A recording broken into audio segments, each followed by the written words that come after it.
I'm Jim Schaal. I serve as Sustainability Coordinator here at the Lutheran School of Theology at Chicago. That means that I work to lead campus sustainability initiatives, to promote sustainable practices within our community, and to support our environmental ministry and eco-theology curricula and courses.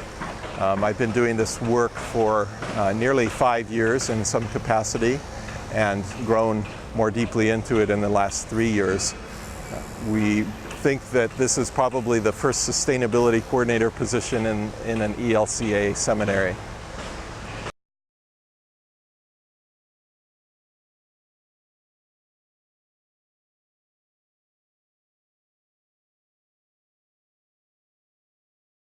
Here we have the stained glass garden here at LSTC, which is a native prairie perennial garden.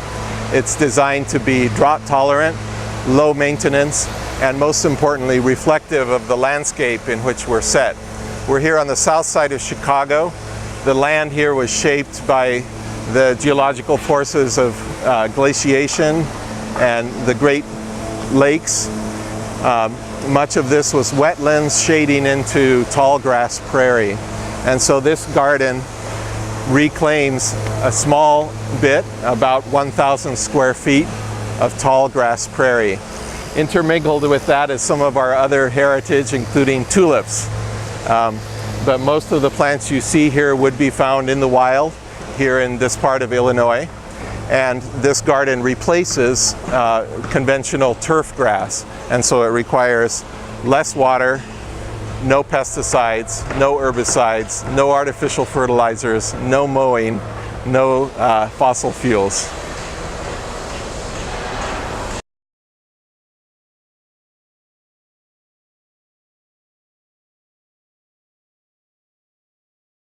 This is a garden in and of the community, and here at the LSTC community we welcome children in our midst. These are my kids John and Jake. John and Jake were here on the very day that we broke ground in this garden. They helped to turn the turf and later on to spread compost that we had produced from our own food and garden waste here at the seminary. I'm not sure if they like weeding as much as I do. They've also enjoyed driving tractors and spreading wood chips on all of our landscape gardens.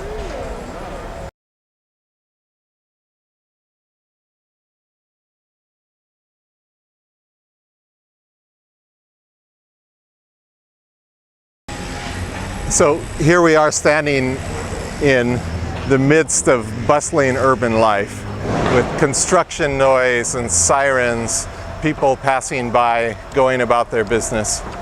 And at the same time we try to capture that sense of tranquility and serenity that one can find on a summer's evening on the tall grass prairie. I think that juxtaposition, although it can feel discordant or jarring at times, really reflects our call as a seminary to be the church encountering the world, to be representing ancient traditions and confronting contemporary crises. And it also represents the life that so many of us lead as people of faith, seeking both to rest in the grace and love of our Creator, and to confront the noisiness, messiness, and injustice of our world.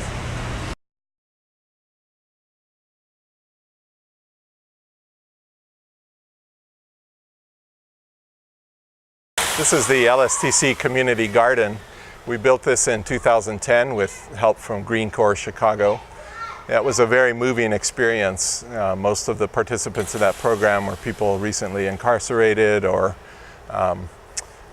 coming out of other difficult situations, really turning their lives around and learning green industry job skills while they worked with us here in this community. We then expanded it with our own volunteer help in 2014.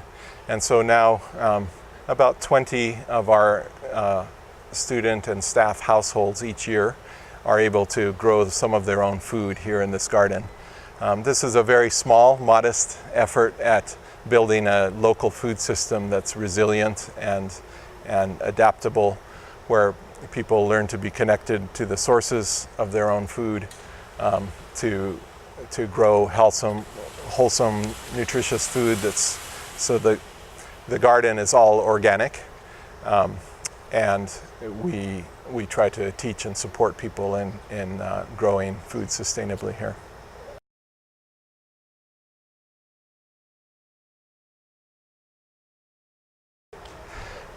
For me, this kind of garden also represents what I call civic agriculture, the idea that gardens as spaces we care for collectively within a larger community become gathering places, become places for conversation, for neighborly interaction.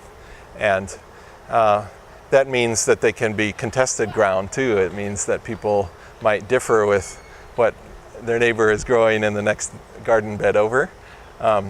Might wish they weeded more often or watered less or any of those things, but most of all it brings people into conversation and very naturally promotes the sharing of food, which is such a deep part of our faith tradition and such a universal way of providing hospitality to one another.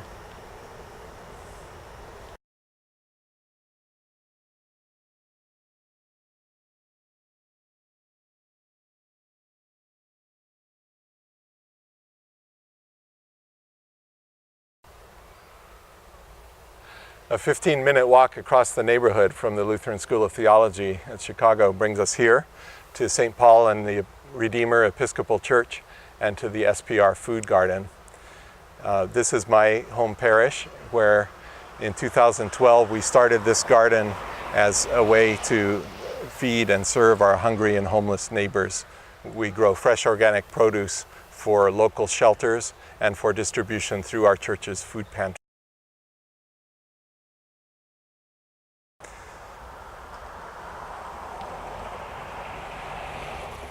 So here in Hyde Park, we are on the south side of Chicago, surrounded by 3 of the worst food deserts in the city of Chicago, places where people have very limited access to fresh, wholesome produce.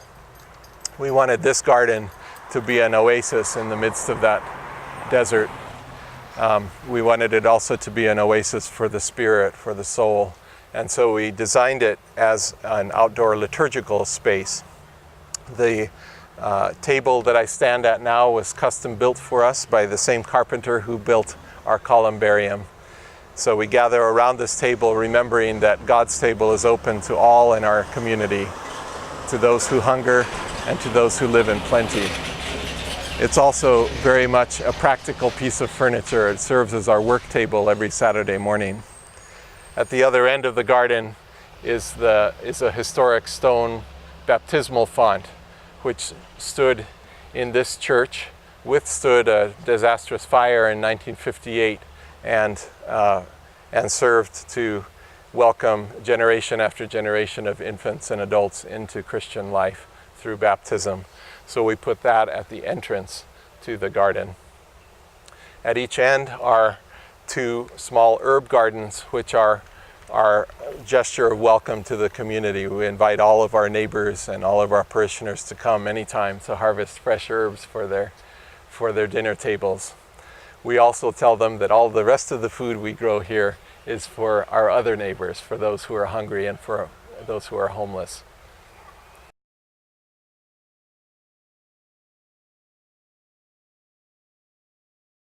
You know, I grew up being taught that Christian faith is somehow ethereal, that it's about the life after our life, that it's about the supernatural, not the natural. As I've grown in my faith, I've come to understand that ours is also a very earthy faith, a grounded, deeply grounded faith. Here in the Episcopal Church, also in the Lutheran Church and many other traditions, we understand Christian faith as a sacramental and incarnational practice, that we worship the one who chose to become human and live in our midst. We worship and take our guidance from Jesus, who spoke in common language about the mustard seed, the sower, and the seed, about the everyday experience of an agrarian people. And so we want to reclaim some of that experience even here for urban dwellers.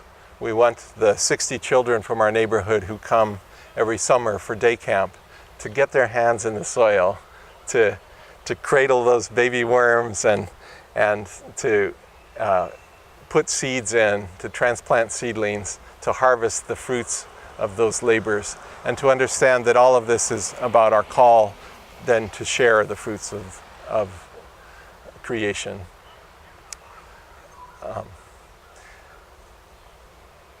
I think it's not an accident that our Christian story begins in a garden, that the first humans were placed on the land and were called to till it and to keep it. That this is our original vocation to give stewardship to the places that we're granted by the grace of God, to understand every place that we live, every place that we work, every place that we rely on for our sustenance as a part of God's creation, and therefore to understand ourselves as God's servants and caretakers.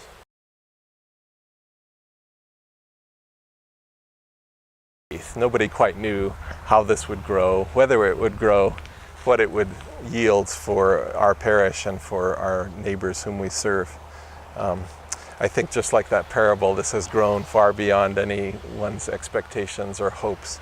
And what I love about that story that Jesus told to illustrate the kingdom of heaven is that the mustard seed that was planted is a wild thing. And it grows beyond all bounds, but it also serves to provide a nest for the birds of the air.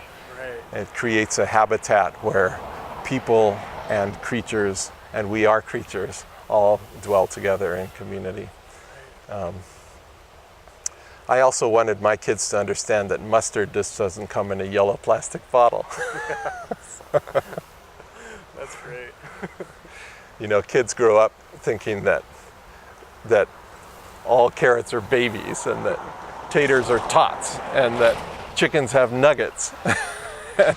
City kids need a chance to see agriculture up close and understand it's not like that. Right. Where it really comes from. Where it really comes from.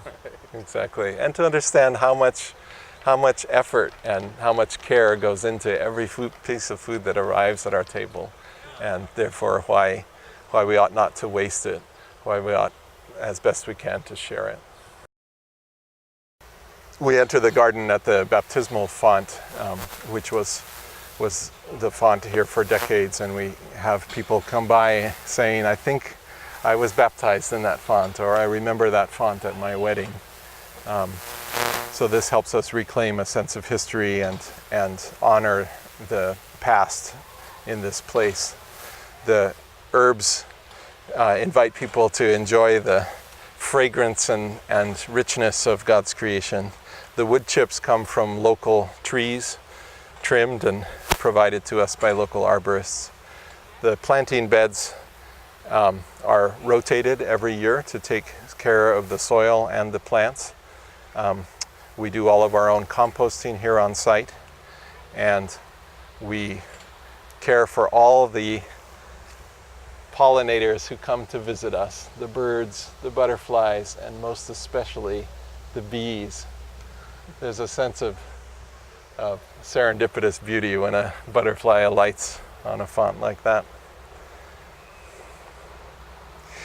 You know, as we've talked today, Adam, when I hear about what you would like to do in your community, how your faith journey has led you to this work and to our conversation, I'm just struck that we're part of something greater together. You and I, your church, my church, our seminaries, there, and indeed people of faith, of many different faiths. The synagogue 4 blocks away from us. People are reclaiming our connection to the place, to the landscape, to the sources of our food, and to the concerns of our neighbors. Learning to see that care for creation is care for neighbor, and care for neighbor is care for creation. And I think it's very exciting to imagine what will happen as your church develops its work, as mine does, as we seek creative connections and common mission together. These incarnation of a promise. Yeah. Symbol of new life, for sure. Exactly. And one of the things that's wrong with our industrial agricultural system is that in the name of efficiency and productivity, we've created monocultures, acres upon acres upon acres of the very same crop. What you see in a garden like this is polyculture, and I think that that's what's arising within our communities as well, that we thrive on the diversity that we nurture in our midst, that we are more resilient for being more varied and honoring each expression of our faith. Absolutely. Yeah.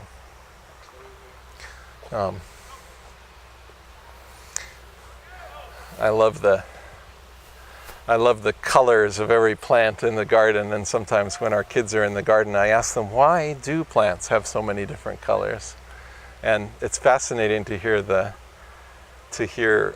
their thoughts on that, and then to ask them, why do people come in so many different colors? And they begin to make those connections and see the world in a new way because they experience the common ground that we have, the way that this place and each place that we share in community can bind us together rather than separating us. Right. I see this also as a real example of how working with the ground, practicing stewardship, is an authentically spiritual experience. Have you seen that reflected in the lives of the people that you've worked with to help create this place? Yes, we have had as many as 25 volunteers here on a big work day. We have a core of about 12 volunteers who work on a regular basis, and some of them tell me that this experience has been transformative for them, that they have found deeper places of spirit. Several of them have pursued the Master Gardener training because they wanted to learn more. And I think that's one of the fascinating things, is that growing together grows all aspects. It reconnects us with our bodily selves, both through the food we eat and through our contact with the earthy materials of the garden. But it also cultivates our minds. We learn. There's a lot of science involved in a garden. And it, spiritually speaking, gives us a place of rest and repose, of reflection and exertion, a place to be engaged with the world. I think there's a parable in a spot like this. We do a lot of succession planting. John helped us dig out carrots from here just last week. And there are bean seeds waiting now to germinate in the coming weeks. But in every life and every community, there are and must be fallow places. There must be times and places where we allow things to rest. That's what the Sabbath tradition from Genesis teaches us. And that is a tradition that we learned in the garden. John, you have a gigantic chocolate mustache. Yes, Jay. There's a lot of science in gardening, in agriculture. I was a physics major. I used to think of science as what you did in laboratories, but just as much science is done in the field. And if you think about agriculture as a human enterprise, it's really it's the oldest technical enterprise undertaken by human beings, and its effects have changed the face of the earth. Long before urbanization, agriculture was changing the earth. And modern day farmers have to know a little bit about geology, about hydrology, about about biology, ecology, and evolution, both.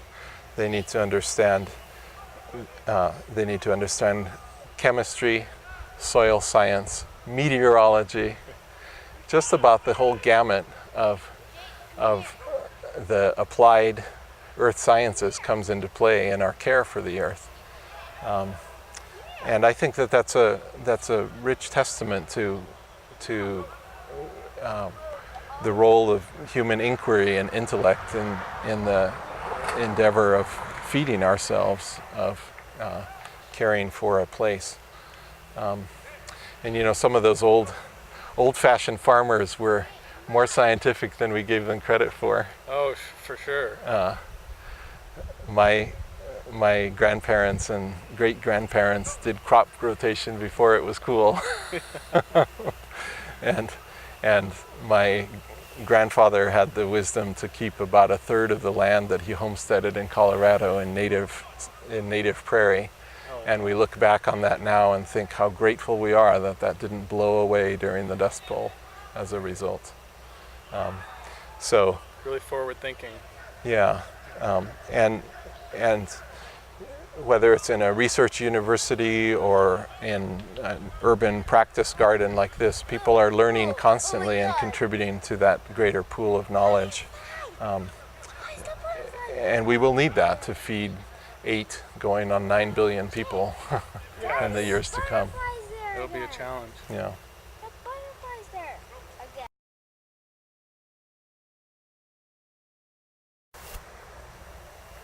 Well, Jim, thanks so much for taking the time to show us these amazing Yeah. projects. We really appreciate it, and it's really inspiring. It's wonderful to have you here, and I appreciate the way that you're encouraging others to get their hands in the soil too. Wonderful.